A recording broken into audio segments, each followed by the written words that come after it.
Hello ವೀಕ್ಷಕರೇ, welcome back to my YouTube channel. ಬನ್ನಿ, ಇವತ್ತು ನಾನು ನಿಮ್ಮೊಂದಿಗೆ ವೈಕುಂಠ ಏಕಾದಶಿ ದಿವಸ ನಾವು ಎಲ್ಲಿಗೆ ಬಂದಿದ್ವಿ ಅಂತ ನಿಮ್ಮೊಂದಿಗೆ ಶೇರ್ ಮಾಡ್ಕೊತಾ ಇದ್ದೀನಿ. ಮತ್ತು ನೀವು ಕೂಡ ವೆಂಕಟೇಶ್ವರ ದೇವಸ್ಥಾನಕ್ಕೆ ಯಾವ ಪ್ಲೇಸಿಗೆ ಹೋದ್ರಿ ಅಂತ ಶೇರ್ ಮಾಡಿ ಸ್ನೇಹಿತರೆ. ಮತ್ತು ಯಾರೆಲ್ಲ ಹೊಸದಾಗಿ ನೋಡ್ತಾ ಇದ್ರಿ ನನ್ನ ಚಾನಲ್ನ, ಪ್ಲೀಸ್ ಸಬ್ಸ್ಕ್ರೈಬ್ ಮಾಡ್ಕೊಳ್ಳಿ. ಹೀಗೆ ನನ್ನ ಚಾನಲ್ಗೆ ಸಪೋರ್ಟ್ ಮಾಡಿ. ನಾವು ಇವತ್ತು ಬಂದಿರೋದು ಪ್ಲೇಸು JP ನಗರದಲ್ಲಿ 9 ಬ್ಲಾಕಲ್ಲಿ ವೆಂಕಟೇಶ್ವರ ಟೆಂಪಲ್ಗೆ ಬಂದಿದ್ದೀವಿ ಸ್ನೇಹಿತರೆ. ತುಂಬ ಅಂದರೆ ತುಂಬ ಚೆನ್ನಾಗಿದೆ. ನಾನು ಇದು ಸೆಕೆಂಡ್ ಟೈಮ್ ಬರ್ತಾ ಇರೋದಿಲ್ಲಿ. ಒಂದು 2 ಇಯರ್ಸ್ ಬ್ಯಾಕ್ ನಾವಿಲ್ಲಿ ಈ ದೇವಸ್ಥಾನಕ್ಕೆ ಬಂದಿದ್ವಿ. ಇದೇ ಏಕಾದಶಿ ದಿವಸನೇ ಬಂದಿದ್ವಿ. ಮತ್ತು ಇವಾಗ ಬರ್ತಾ ಇರೋದು. ನಮಗೆ ಲಾಸ್ಟ್ ಟೈಮ್ ಬಂದಾಗೂ ಇದೇ ಥರ ರಶ್ ಇತ್ತು, ಆದರೆ ಬೇಗನೆ ನಮಗೆ ದರ್ಶನ ಆಗಿತ್ತು. ಈ ಸಲ ಅಂತೂ ತುಂಬ ಅಂದರೆ ತುಂಬ ರಶ್ ಇದೆ ಸ್ನೇಹಿತರೆ. ದರ್ಶನ ಆಗೋದಕ್ಕೆ ನಮ್ಗೆ ಮಿನಿಮಮ್ ಅಂದರೂ 2.5 ತಾಸು ಆಯಿತು. ನೋಡ್ತಿದ್ರಲ್ಲ, ಗರ್ಭಗುಡಿ ಒಳಗೆ ಅದು ಬಂದಿದ್ದೇವೆ. ಭಾಳ ಅಂದ್ರೆ ಭಾಳ ಚೆನ್ನಾಗಿ ಮಾಡಿದ್ರಿ. ತುಂಬ ಅಚ್ಚುಕಟ್ಟಾಗಿ ಮಾಡಿದ್ರು. ತುಂಬ ಇಷ್ಟ ಆಯಿತು.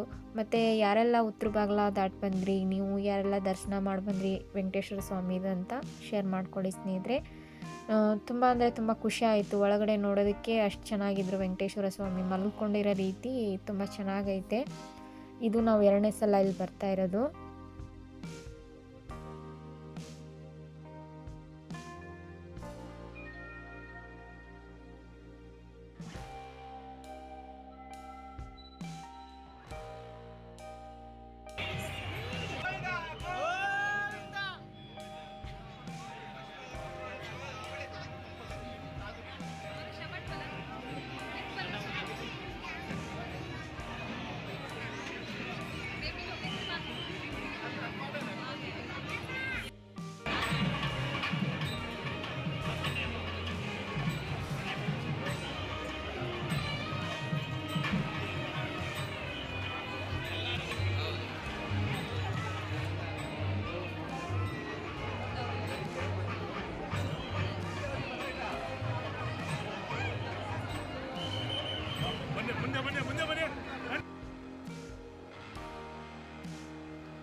ಮತ್ತು ಇಲ್ಲ ದರ್ಶನ ಎಲ್ಲ ಮುಗಿಸ್ಕೊಂಡು ಲಾಡು ಪ್ರಸಾದ ಕೊಟ್ಟರು. ಲಾಡು ಪ್ರಸಾದ ತಿಂದು ಹಸು ಬೇರೆ ಜಾಸ್ತಿ ಆಗಿತ್ತು. ನಾವು ದರ್ಶನ ಮುಗಿಸಿ ಬರಬೇಕಂದ್ರೆ ಮನೆಗೆ ರಾತ್ರಿ 10 ಗಂಟೆ ಆಯಿತು ಸ್ನೇಹಿತರೆ.